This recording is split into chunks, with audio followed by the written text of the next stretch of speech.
Hey guys, welcome back to my channel. Today I'm going to show you how I make my sticky taffy pudding. I'm going to make this video super quick and easy. It is so easy to make.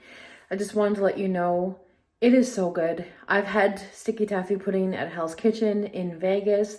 This, in my opinion, is better and it is so easy. I host a dinner every single Tuesday at my house, and this dessert is by far the one I make the most. It's the one that goes over the best with everybody.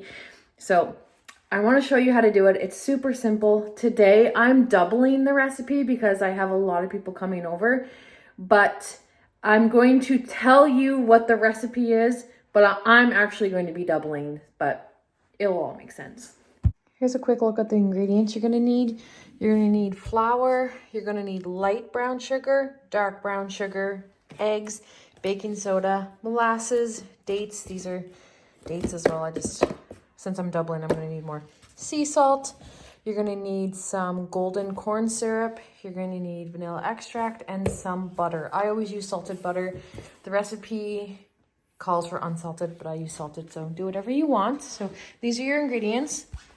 I forgot to add, you also will need whipping cream. Heavy whipping cream, double cream, some sort of cream. To a bowl, you're going to add 150 grams or 3/4 of a cup. I like to use a scale when they give me an option like that. So 3/4 of a cup or 150 grams of light brown sugar. It's very important that you're going to use light brown and then dark brown later, but this is calling for light brown. It's 150 grams. Once again, that's also 3/4 of a cup. You're going to add in softened butter, a whole stick of it, which equals 1/2 cup. You're going to take your butter and your light brown sugar and you're going to mix it with a mixer until it looks like, I'll show you.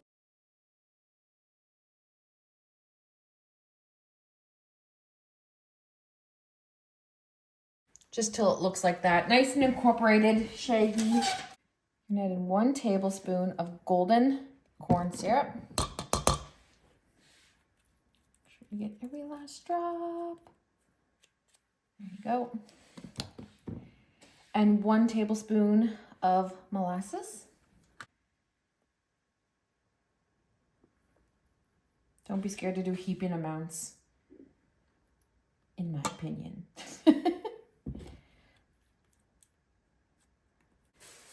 I forgot to double this recipe. So I guess I'm just going to be doing it twice. I'm just too confused at this point. So this is the original recipe. I haven't doubled.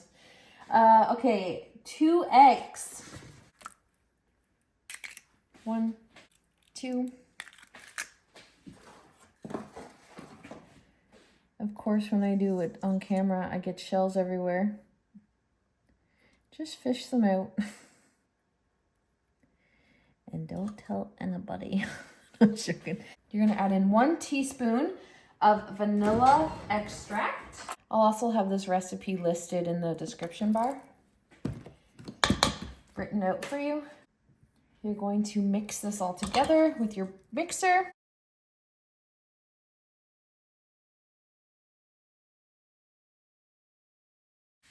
Scrape down the sides a little bit, get everything incorporated. Your batter should look like this right now. Now you're going to add in 150 grams or 1 1/4 a cup flour. So 1 1/4 cup of flour or 150 grams. 150 grams.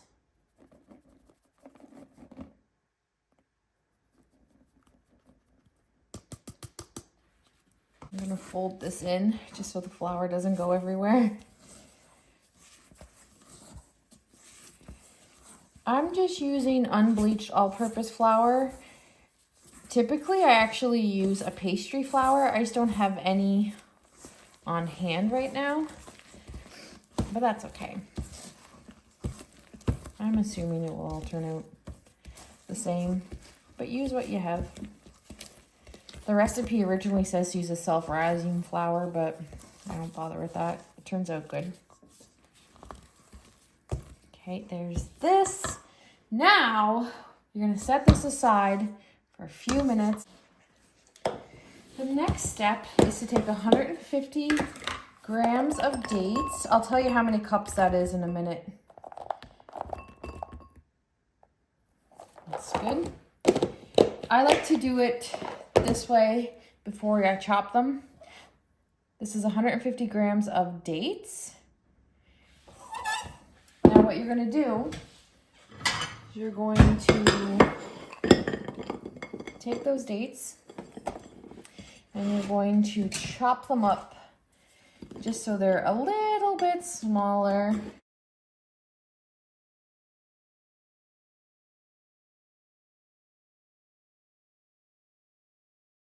So your dates are roughly chopped. Now you're gonna move them over to the stove top. Over medium-high heat, you're going to add in your chopped dates and 1 cup of water. And you're going to bring this to a simmer. And this is going to just soften up your dates. So the dates are boiling. Now comes the fun part. We're going to add in 2 teaspoons of baking soda. And I'm gonna be honest with you, I have no idea why you have to do this. I have no idea. But it's going to make this mixture completely bubble and go crazy, but it will die down. Don't let it scare you, but you'll see what I mean. That's 1 teaspoon, 2 teaspoons. No idea why you do this, but it's part of the recipe. Now we're going to remove this from the heat and dump this into our mixture. So this is our mixture. Now this seems odd to do, I will admit.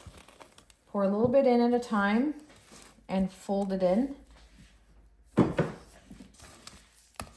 It feels really weird to add a liquid into this, but it all works out.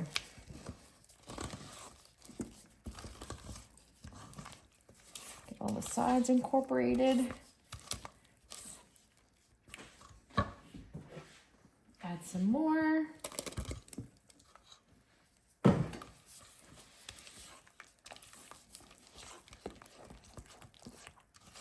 So this, like I said, is your cake part.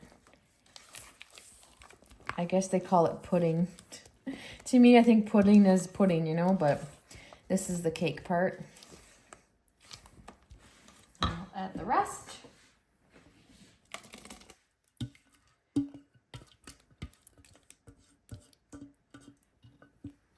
Mix it all in. So it should be extremely runny. And seem like, what, is this right? Yeah, it's right. I promise. Nice and runny. Liquid, like complete liquid is what your batter should look like. Now you're gonna add this to a greased pan. I just spray mine with Pam. If you're doing the exact recipe, I would recommend putting it in like a smaller dish like this, or a cake dish. I'm going to double this, and I'm going to put it in a bigger one like this, because I forgot to double. But don't put it in a big one. Put it in like something this size, because it's going to feed like 4 to 6 people. Okay guys, I've doubled mine. Here's the other batch. But this, I'm putting it in this size because I'm feeding more people, but to me, it's just too thin to be in this size, you know, this size bowl or dish. So use this size. I don't even know what that is, but you know what I mean. The square. Use this if you're not doubling, okay? But I am doubling, so I'm using this bigger one. So I'm gonna pour.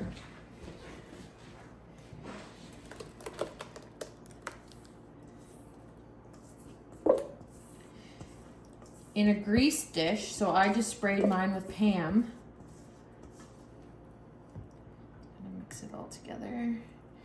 And you're going to let this bake at 350 for about 40 to 45 minutes. I don't know your oven like that, so I don't know. Just check it. You'll know when it's done. It should be a tiny bit wobbly in the middle, and you'll know by the edges and stuff. Or you could put a toothpick in and do that trick, but it's around the 40 to 45 minute mark at 350 in the oven. Now we're moving on to the fun part, the caramel. Salted caramel. Now for the salted caramel sauce, you're going to take a saucepan and you're going to put in 100 grams or 3/4 of a stick of butter. So I'm doubling this. So kind of ignore the amounts I'm putting in, but do this over medium-high heat. Let this melt down. And then you're going to add your dark brown sugar, not the light brown, the dark. And you're going to add 150 grams or 3/4 of a cup. Okay, so now pour in your dark brown sugar. Give it a stir. My house is full now because the people are here, so give it a stir. Now you're gonna add 3 tablespoons of the golden syrup to this. I'm almost out. Oh no. Well, I'm adding 6 because I'm doubling. I'm gonna add more to that. But stir in your corn syrup.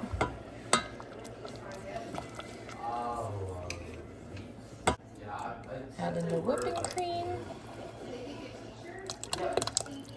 Stir it up. No, I got a combine shirt. So Sorry guys, like I said, my house is full now. I'm gonna be serving this up soon. Okay, that's good and stirred. And now you're gonna add in sea salt. And this is to taste, so if you like yours extra salty, add in a lot. I usually